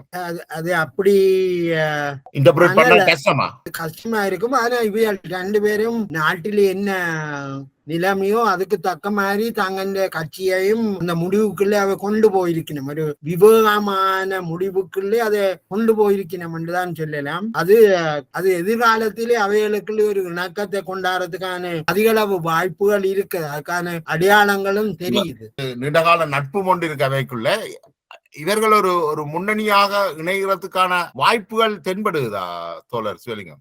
Too early. ஆனா என்னுடைய இயலோட கதைச்சது வேண்டிய பேச்சுகள் எழுத்துகள் எல்லாத்தையும் பார்க்கல அதுக்கான அதிகளவு வாய்ப்புகள் இருக்குன்னு தான் நான் நம்புறேன். இப்ப நாங்கள் இந்த உரையாடலையே எங்களுக்கு இந்த உரையாடலும் சரி இந்த நடந்து முடிந்த தேர்தலும் சரி இந்த தமிழ் அரசியல் பரப்பில ஒரு ஒரு ஒரு ரடிக்கல் இதொன்றத்தான் ஏற்படுத்தி இருக்குன்னு நான் நினைக்கிறேன். இப்ப என்னுடைய கேள்வி என்னென்றால், இப்ப பொது தேர்தல் ஜனாதிபதி அனுராக் திசநாயக்கா தெரிவு செய்யப்பட்டு விட்டார். நாளைக்கு அவர் பெரும்பாலும் பதவியேற்கிறார், அவருடைய அமைச்சர்கள் பதவியேற்கிறார்கள். அதனைத் தொடர்ந்து பாராளுமன்றம் கலைக்கப்படும், புதிய பாராளுமன்றத்துக்கான தேர்தல் அறிவிக்கப்படும். இந்த தேர்தல்ல தமிழ் மக்கள் எப்படி வாக்களிக்க போகிறார்கள்? இதுவரை காலமும் தமிழ் தேசிய கூட்டமைப்பு என்று சென்றவர்கள் போய் இப்ப தமிழரசு கட்சி மட்டும் வீடு சின்னத்துல நிக்க போகுது. அவர்கள் தங்களுடைய பலத்தை இதுல நிரூபிக்க கூடியதாக இருக்குமா? தேசிய மக்கள் சக்திக்கு பாதகமாக அமையும் பாராளுமன்ற தேர்தல்ல. அதுல நாங்கள் முரண்பட்டிருந்தாலும் என்னுடைய கேள்வி, பாராளுமன்ற தேர்தல் நடந்தால் தமிழ் தேசிய கூட்டமைப்பு மீண்டும் தனது பழைய நிலையை அதிகாரத்தை நிரூபிக்குமா இந்த தேர்தல்ல? தமிழரசு கட்சி நான் நினைக்கிறேன் தமிழரசு கட்சி இப்ப பலமான நிலையில இருக்கு. ஆனபடியா தமிழரசு பலவீனமான நிலையில இருந்து இந்த தேர்தலுக்கு பிறகு பலமான நிலைக்கு வந்துட்டுதான் நீங்க கருதுறீங்க? பலவீனமான நிலையில இருந்து பலமான நிலைக்கு வந்துட்டுதாக நீங்க கருதுறீங்க? நிச்சயமா. ஏன்னா மக்கள் வந்து வாக்களிக்க முறையா பார்க்கல தமிழரசு கட்சிக்கு உள்கட்டுமானத்தில் ஒரு பலமான தீர்மானம் எடுக்கிற அளவுக்கு சக்தி கிடைச்சிருக்குது. தலைமையால் அதை எப்படி பயன்படுத்த போறன்றது முக்கியமான கேள்வி. ஸ்ரீதரன் என்னண்டு இதை பாக்குறீங்க நீங்கள்? அவர்கள் பலம் பெற்றிருக்கிறார்களா, பலம் பெற்றுக் கொள்வார்களா? இந்த என்ன சொன்னால் எவ்வளவு காலத்துல இந்த பாராளுமன்ற தேர்தல் நடைபெற போற இந்த ஆண்டுக்குள்ள நடக்கிறதுக்கான வாய்ப்புகள் அதிகம் இருக்குது. அவர்கள் பலம் பெறுவார்களா? கூடுதலான ஆசனங்களை பெறுவார்களா? தங்களுடைய ஆசனங்களை தக்க வைப்பார்களா? ஆசனங்களை தக்க வைப்பார்கள். இதுல ஒரு ரீஷஃபிள் அண்ட் ரீஸ்ட்ரக்சர் ஒன்று செய்ய வேண்டி இருக்குது. தமிழரசு கட்சி செய்ய வேண்டி அது ஒரு புதிய பரிணாமத்துல இந்த போலியலை வழியால தள்ளி புதிய ஆக்களை கொண்டு வந்து செய்ய வேண்டிய ஒரு காலப்பதிவு ஒன்று இருக்குது.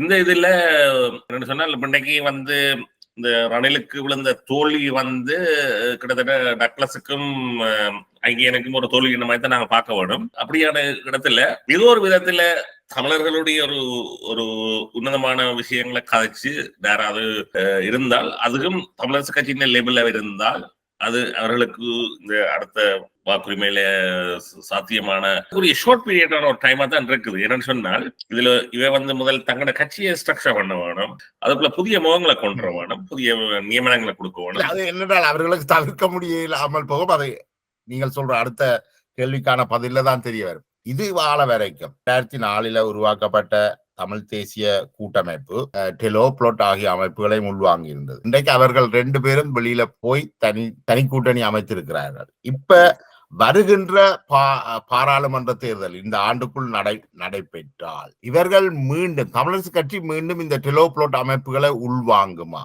அப்படி உள்வாங்காவிட்டால் டெலோப்ளோட் அமைப்பு தனித்து போட்டியிட்டு தங்களுடைய ஆசனங்களை தக்க வைத்துக் கொள்ள முடியுமா? தமிழரசு கட்சி அவர்களை டெலோப்ளோட் இந்த ஆயுததாரியில உள்வாங்கப்படாது. இனியும் அவர்களும் தனியே போய் அவர்களாலும் ஒரு காத்திரமான ஓட்டுகள் எடுக்க இயலாது, ஒரு ஆசனங்களை புரிய இயலாது. தமிழரசு கட்சி தன்னை ரீஃப்ரெஷ் பண்ண வேணும், தன்னை புதுப்பித்துக் கொள்ள வேணும், அதுக்குள்ள புதியவர்களை கொண்டு வேணும், ஆளுமையில கொண்டு வரணும். அதுக்கு இடையில கொஞ்சம் எலிமினேஷன்களும் இருக்கு. நான் சொன்ன மாதிரி அப்ப சொன்ன மாதிரி இந்த ஸ்ரீதரன் மாவே எலிமினேஷன் செய்ய வேணும். அது ஒரு சவாலான ஒரு பீரியடா தான் இருக்க போகுது. தோழர் சிவலிங்கம், இது ஒரு முக்கியமான விஷயம் நான் நினைக்கிறேன். எப்படி நீங்கள் பாக்குறீங்க? ஆமாம், இது பணப்பட்டிக்கு பின்னால போன பல பேர் இதுகளுக்குள்ள இருக்கணும். ஆனபடியா தமிழரசு கட்சி இதுல மிகவும் கவனமாகத்தான் இருக்கும் என்று நான் நினைக்கிறேன். ஏனென்றால் பலர் பொது வேட்பாளரை ஆதரிச்சு கொண்டு ரணில் விக்ரமசிங்காவையும் போய் கழிச்சிருக்கணும். ஆனபடியா இந்த சந்தர்ப்பவாத அரசியல் சக்திகளை திரும்பவும் தமிழரசு கட்சி உள்ளெடுக்கும் என்றால் அங்கேயும் ஒரு ஜன தோல்விக்கான ஆரம்பம் தொடங்கும். ஆனபடியா இந்த புள்ளிகளை நீ தமிழரசு கட்சியிலே ஒரு காத்திரமான ஒரு அரசியல் தலைமை வரும் என்றால் இந்த புள்ளிகளை விடாது என்றுதான் நாங்கள் எதிர்பார்க்கிறோம். 3 ஆசனங்களை வைத்திருக்கின்றது, புலோட்டுக்கு ஒரு ஆசனம் இருக்குது வன்னி மாவட்டத்துல. அப்படி இருக்கிற நிலையில தமிழரசு கட்சி வன்னி தொகுதியை தக்க வச்சு கொள்ள முடியுமா? இவர்களை நிராகரித்து அவர்களை தக்க வச்சுக் கொள்ள முடியுமா தோழர் சிவலிங்கம்? இவர்கள் தமிழிசை கட்சியில டிக்கெட்ல வந்தவை. தமிழிசை கட்சியின் டிக்கெட்டுக்கு வெளியில இவியல் போச்சினம்டா இவியல் அடையாளம் இல்லாமலே போய்விடும். எனக்கு நல்லா தெரியும், எங்களால தமிழிசை கட்சிக்கு வெளியில போனா வரையிலான்றது நல்லா தெரியும். அதாலதான் இந்த பணப்பட்டிக்கு பின்னால போய் கொண்டிருக்கிறேன். தமிழிசை கட்சிக்கு நல்லா தெரியும் யார் யார் இந்த பணப்பட்டியை வாங்கினவியல்ன்றது. இப்ப ஒரு காலகட்டம் இருந்தது, தமிழரசு கட்சியின் சின்னத்தில ஒரு தும்புக்கட்டையை நிறுத்தினாலும் அவர்கள் வெற்றி பெறுவார்கள் என்று தமிழ் தேசிய கூட்டமைப்பு காலகட்டத்தில். இந்த 2 தும்புக்கட்டைகள் டெலோப்ளாட் தும்புக்கட்டைகளை நீக்கி தமிழரசு கட்சி தக்க வைக்கும் என்று சொல்றீங்களா ஸ்ரீதரன்? இல்ல, அது நீங்க வகுக்க போற கொள்கைகள், வகுக்க போற செயல் நெறிகள், காட்டுற பாதைகள்ல தான் இருக்குது. ஆனால் இந்த என்னன்னு சொன்னால் இந்த புளோட்ல இருந்தவன், டெலோல இருந்தவன், பிடிப்பில இருந்தவன், இதுல இருந்தவன் சொல்லி இந்த கோமாளிகளை கொண்டு அது ஒரு துரதிர்ஷ்டவசமான நிலையில ஒரு தமிழர் கூட்டமைப்பு உருவாக்கி ஒரு துன்பியல் சம்பவம் தான் நான் யோசிக்கிறேன். அது கொண்டுதான் அந்த தமிழர் அரசு கட்சியின்றையும் இந்த கூட்டணியின் கெடுத்து விட்டவ. இவர்கள் எல்லாம் இதுல இருந்து விலக வேணும், நிச்சயமாக விலக வேணும். இவர்களுக்கும் தமிழ் மக்களை பிரதிநிதித்துவப்படுத்துறதுக்கு எந்த விதமான அருகதையும் இல்லை. இபிடிபிக்கும் தமிழீழ மக்கள் விடுதலை புலிகள் பிள்ளையானவர்களுக்கும் இருந்த சிக்கல் என்னென்றால் அவர்கள் ஒரு கட்சியில ரணில் விக்ரமசிங்கோட இணைந்து ஆட்சியில இருந்தவர்கள். தேர்தல் என்று வருகின்ற பொழுது அந்த கட்சிகளை விட்டு அவர்களால வெளியில போய் இன்னொரு கூட்டமைப்பு அமைக்கிறது ஒரு கட்சி தாவலாத்தான் அது இருந்திருக்கும். ஆனால் அவர்கள் ஒரு விரும்பியோ விரும்பாமலோ அவர்கள் ரணில் விக்ரமசிங்கவை ஆதரிக்க நிர்பந்திக்கப்பட்டிருப்பார்கள். அதுவும் ஒரு உளவியல் தான். இது என்னன்னு நீங்கள் பாக்குறீங்க? இவர்களுடைய எதிர்காலம் என்ன? வியாபார அரசியல் முடியுது. ஏன்னா இனி இவளுக்கு போக்கிடம் இல்லை. ஏனென்றால் இன்றைக்கு அரசியல் வேற விதமா மாறிட்டுது. தமிழ் அரசியல் இப்ப பணப்பட்டியலை எதிர்பார்த்து போற அபிவிருத்தி என்ற பேரில போற அரசியலுக்கு இனி இடம் இல்லை. ஊழலுக்கு இடம் இல்லை. ஜன விரோத செயல்களுக்கு இடம் இல்லை. ஜனநாயகமே இல்லை. ஆனபடியா நாட்டில ஜனநாயகத்தை கொண்டுவர வேணும்ன்றதான் ஐக்கிய மக்கள் சக்தியினையும் தேசிய மக்கள் சக்தியினையும் அடிப்படை நோக்கம். தமிழக கட்சிக்குள்ளேயும் அந்த ஜனநாயக கலையெடுப்பு தான் நடக்க போகுது. ஆனபடியா இந்த ஜனநாயக நீரோட்டத்தில ஜனநாயக விரோத சக்திகளுக்கு இனிமேல் இடம் இல்லை. சண்டித்தன அரசியலோ, பணம் வாங்குற அரசியலோ, இணக்க அரசியலோ, அபிவிருத்தி அரசியலோ இதுகளுக்கான வாய்ப்பு இனி குறைவு. ஆனபடியா ஒரு நல்ல அரசியல் எதிர்காலம் இலங்கை முழுவதும் வரப்போது.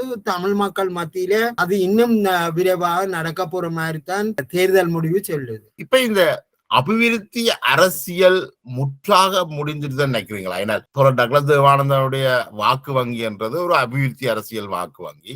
அவர் ஒரு கணிசமான நீண்ட காலமா 30 ஆண்டு காலமாக பாராளுமன்ற ஆசனத்தை தக்க வைத்த ஒரே ஒரு தமிழராக இருக்கின்றார். பிள்ளையானுக்கும் கணிசமான வாக்கு வங்கி மட்டக்களப்பில் இருக்குது. இன்னும் இது இல்லாமல் போயிட்டு நீங்க கருதுறீங்களா? இந்த அபிவிருத்தி அரசியலோடு ஒரு பொலிட்டிக்ஸும் இருக்கு. அதை விட்டுட்டியல். அதாவது இந்த அபிவிருத்தி அரசியலை சொல்றவியல் என்ன சொன்னவியல், உதாரணத்துக்கு இளமக்கள் ஜன கட்சி எடுத்தா மத்தியில் கூட்டாட்சி, மாநிலத்தில சுயாட்சி என்று சொன்னது. இந்த ரெண்டும் இல்லையே. மத்தியில கூட்டாட்சியும் இல்லை, அதிகார குவிப்பு நடக்குது. மாநிலத்தில சுயாட்சியும் இல்லை. அப்ப இந்த 2 அந்த அரசியல் கோரிக்கை இல்லை. அப்ப ஏன் அங்க நிக்கிறீர்கள்? நீங்கள் அரசியல் கட்சியை துவங்கினது என்னத்துக்காக? தமிழ் மக்களுடைய ஜனநாயகத்தை பாதுகாக்கிறதுக்காக. நீங்கள் தமிழ் மக்களுடைய ஜனநாயக உரிமைகள் படிப்படியாக இல்லாமல் போய் வடக்கு கிழக்கு இணைப்பு எல்லாம் துண்டாடப்பட்ட நிலையில வடக்கு மாகாண சபைகளுக்கான அதிகாரம் குறைக்கப்படவில்லை. 19வது திருத்தம், 20வது 17வது திருத்தம், 18வது திருத்தம், 19வது 20வது திருத்தம், 21வது திருத்தம் எல்லாத்துக்கும் நீங்கள் வாக்களிக்கிறீர்கள். ஒரு பக்கத்திலே அதிகாரத்தை பரவலாக்குறதுக்கு, மற்ற பக்கத்திலே அதிகாரத்தை குவிக்கிறதுக்கு. ஆட்சியாளர்களோடு சேர்ந்திருந்தால் தான் தாங்கள் அபிவிருத்தியை முன்னெடுக்கலாம் என்ற ஒரு வாதம் முஸ்லிம் கட்சிகள் மத்தியிலையும் நீண்ட காலமாக இருக்கு. அதுதான் இன்றைக்கும் கோலோச்சி கொண்டிருக்கேன்னு நினைக்கிறேன். அப்ப அதுல இருந்து முற்றுமுழுதாக விடுபடையிலுமா இவர்கள்? நீங்கள் சொல்ற கேள்வியின் அர்த்தம் புரியுது. என்னென்றா அரசியலை சொல்லித்தானே அபிவிருத்திக்கு வரீங்க. தமிழ் மக்களுடைய ஜனநாயக உரிமைகளை பெற்றுக் கொடுக்கறதுக்காகத்தான் நீங்கள் வாக்களியும் கொண்டுதானே சொல்லினோம். இல்லாட்டி உங்களுக்கு வேலை தாரோம், ஃபேக்டரி போடுறோம்னு சொல்லி இருந்தா எங்க வடமாகாணத்தில ஃபேக்டரி? இப்ப ஈழமக்கள் ஜன கட்சி 25 வருஷமா டக்ளஸ் தேவானந்தா எம்பியா இருக்கிறார். எங்க ஃபேக்டரி? எத்தனை மக்களுக்கு வேலை வாய்ப்பு? அபிவிருத்தியையும் காணல, அரசியலும் இல்லாம போய் இந்த சந்தர்ப்பவாத அரசியலுக்கு ஒரு முழுக்கு வரும். ஏனென்றா இனி போக்கிடம் இல்லையே. இவையால் போய் இனி சொல்லலாமோ அன்றாவுக்கு நீங்கள் தான் நல்ல தலைவர், மக்களால் ஏற்றுக்கொள்ளப்பட்ட தலைவர் இனி சொல்லி போட்டு போய் அதில் ஒட்டி கொண்டிருக்கேனுமோ? அவையால் அதை அனுமதிப்பினமோ? கடந்த காலங்களில் அவர்கள் வெவ்வேறு தலைவர் ஜனாதிபதிகளோடு உறவுகளை வளர்த்து கொண்டிருந்தவர்கள். என்பிபி தேசிய மக்கள் சக்திக்கும் பிள்ளையானுக்கும் தேர்தல் காலத்திலேயே பல்வேறு முரண்பாடுகள் வந்து ஒரு பிரச்சனை ஆனது. ஆனால் அந்த முரண்பாடு டக்ளஸ் தேவானந்தாக்கு வரையிலேன்னு நினைக்கிறேன். எதிர்காலத்துல ஜேவிபி இவர்களை உள்வாங்காதென்று நாங்கள் உறுதியாக சொல்ல முடியுமா? என்னென்ன ஒரு ஜனநாயகமே இல்லாத ஒரு கட்சிய, ஒரு மனுஷற்ற தீர்மானத்தில நடக்கிற ஒரு கட்சி தமிழ் மக்களுடைய ஜனநாயக உரிமைக்கு பாதுகாப்பு தரும், அதை பெற்றுக் கொடுக்கும் என்று சொல்லி அவர்கள் நம்புனமோ? இதெல்லாம் நாங்கள் ஒரு விவாதத்துக்கு பேசலாமே தவிர இலங்கையில உள்ள பெருவாரியான மக்களுடைய ஆதரவை பெற்று ஊழல் ஒழிப்பு, ஜனநாயக கட்டுமானம் எல்லாத்தையும் பேசி வந்த ஒரு கட்சி இந்த தனி மனித ஆதிக்கத்தை வச்சிருக்கிற கட்சிகள் எல்லாத்தையும் நட்பு சக்திகளா எடுக்கும் என்று நாங்கள் எதிர்பார்க்கலாமோ? எனவே இந்த அரசியலுக்கு நீ அங்க இடம் இல்லை, எதிர்காலம் இல்லை என்று நினைக்கிறேன். இந்த புள்ளியோட நாங்கள் இந்த தமிழ் தேசியத்துக்கு மீண்டும் நாங்கள் முக்கியமாக உரையாடி கொண்டிருந்த அந்த புள்ளியில ஒரு கேள்வியோட நாங்கள் முடிவுக்கு வரலாம்னு நினைக்கிறேன். அப்ப இந்த நடந்து முடிந்த தேர்தலும் அதுல மக்கள் அளித்த வாக்குகளும், அதாவது சிங்கள மக்கள் தெற்கு மக்கள் அங்கே ஒரு மாற்றத்தை கொண்டிருக்கணும். ஒரு வகையில ஒரு புதிய கட்சி ஒன்று ஆட்சி பீடத்தை ஏற்றிருக்கு. அதே போல இங்கேயும் தமிழ் மக்கள் மத்தியிலையும் ஒரு மாற்றத்துக்கு, குறிப்பாக போலி தமிழ் தேசியத்துக்கு ஒரு மாபெரும் அடி விழுந்திருக்குது. அந்த ஒரு மாற்றம் இந்த வருகின்ற தேர்தல், பாராளுமன்ற தேர்தலில் வெளிப்படும் என்று நீங்கள் நம்புறீங்க? வருகின்ற பாராளுமன்ற தேர்தலில் தமிழ் மக்கள் மிக தீர்க்கமாக வாக்களிப்பார்கள் நினைக்கிறீங்களா இந்த தமிழரசு கட்சியுடைய முடிவுக்கு, அல்லது இந்த பிளவுபட்ட தமிழரசு கட்சி? இந்த தேர்தல் ஒரு புதிய அரசியல் கலாச்சாரத்துக்கான அடித்தளத்தை போடும் என்றுதான் நான் நினைக்கிறேன். ஏனென்றால் ரெண்டு பிரச்சனை உண்டு. தமிழ் மக்களுடைய ஜனநாயக உரிமை சம்பந்தமானது, அது 75 வருஷ காலமாக ஒரு தீராத புண்ணா இருக்குது. அது அன்றா தலைமையிலான கட்சியால 5 வருஷத்தில தீர்க்கப்படும் என்று இல்லை. ஆனால் தமிழ் மக்களுக்கு தொடர்ச்சியா வார அந்த நெருக்கடி நிலைமைகள் இனி ஏற்பட போற இல்லை. ஆனபடியினால் அடுத்தது தமிழ் மக்களுடைய பிரதேசம் அபிவிருத்தி செய்யப்பட வேணும். ஆனபடியா இந்த புது அரசியல் ஒன்று தமிழ் மக்களுடைய ஜனநாயக உரிமைகளை அங்கீகரிக்கிறதோட அந்த பிரதேசத்தின் அபிவிருத்தியையும் கொண்டு போறக்கூடிய ஒரு கட்சியாக தமிழரசு கட்சி மாற்றமடையும் என்றுதான் நான் நினைக்கிறேன். ஸ்ரீதரன், நீங்கள் உங்களோட பார்வை எப்படி இருக்கு இந்த விஷயத்துல? இல்ல, இப்ப என்னன்னு சொன்னால் தேர்தல் முடிவுகள் சில செய்திகளை சொல்லி இருக்கிறது. என்னன்னு சொன்னால் பெரும்பான்மை சிங்கள மக்கள் சில விஷயங்களை புரிந்து கொண்டிருக்கிறார்கள். இந்த அறக்கலையோட அவர்கள் சில விஷயங்களை உறுதியாக தேர்தல் முடிவுல சொல்லி இருக்கிறார்கள். ஒரு மாற்றங்களை விரும்பி இருக்கிறார்கள். சரியான ஒரு ஜனாதிபதியை கொண்டு வந்ததுல அவர்கள் சரியாக செய்திருக்கிறார்கள். அதே மாதிரிதான் தமிழ் மக்களும் கிட்டத்தட்ட இந்த அரியநேந்திரனை நாங்கள் நிராகரிக்கிறதன் மூலம் இன்னும் ஒரு செய்தியை சொல்லி இருக்கிறோம்னு தான் நான் நினைக்கிறேன். மக்கள் ஆரோக்கியமாகத்தான் இருக்கிறார்கள். அவர்களை இன்னும் சரியான வழியிலையும் சரியான இதுல வழிகாட்ட வேண்டியது எங்களோட தனி அரசியல்வாதிகளின் கடமை மட்டும் இல்ல. பொதுவாக அதுல மக்கள் நலன் சார்ந்து வேலை செய்யக்கூடிய எல்லாருடைய கடமையாம இருக்க வேண்டும். குறிப்பாக இந்த தமிழ் எங்களோட மக்களின் இந்த பிரச்சனையில இந்த புலம்பெயர் மக்களின் சில அனாவசிய தலையீடுகள் அவர்களுடைய வாழ்க்கையில சிக்கல்களை கொண்டு வருது. அவர்கள் ஒரு சுயாதீனமான ஒரு முடிவு எடுத்து அவர்களை சுயாதீனமான ஒரு கட்டுக்கோப்பு போறதுக்கு காத்திரமான பங்களிப்பு புலந்தேசத்துல இருக்கிற செய்ய வேண்டிய ஒழிய அவர்களை மீண்டும் ஒரு நெருக்கதியான நிலைக்கு கொண்டு வர அளவில் செயற்பாடுகள்ல இந்த புலம்பெயர் மக்கள் அதெல்லாம் செய்து கொண்டிருக்கிறார்கள். அதுல செய்யப்படாது. அதுல மக்கள் அங்கே இருக்கிற மக்களும் விழிப்பா இருக்க வேணும். இங்க இருக்கிற சமூக நலன் விரும்பிகளும் இப்படியான அந்த புல்லுருவிகளை அடையாளம் கண்டு நாங்கள் சொல்லப்படும்ன்றது கடமை. நீண்ட நேர உரையாடல். நான் இப்ப உங்கள்கிட்ட ஒரே ஒரு கேள்வி, ஆம் இல்லை என்ற பதிலோடு இந்த கேள்விக்கு ஆம் இல்லை என்ற பதிலோடு நாங்கள் இந்த உரையாடலை முடிவு கொண்டு வருவோம். வீடு புதுப்பொலிவோடு புதிய குடும்ப தலைவனோடு இந்த தேர்தல்ல வெற்றி பெறும் என்று நீங்கள் நம்புகிறீர்களா? தோழர் சிவலிங்கம்.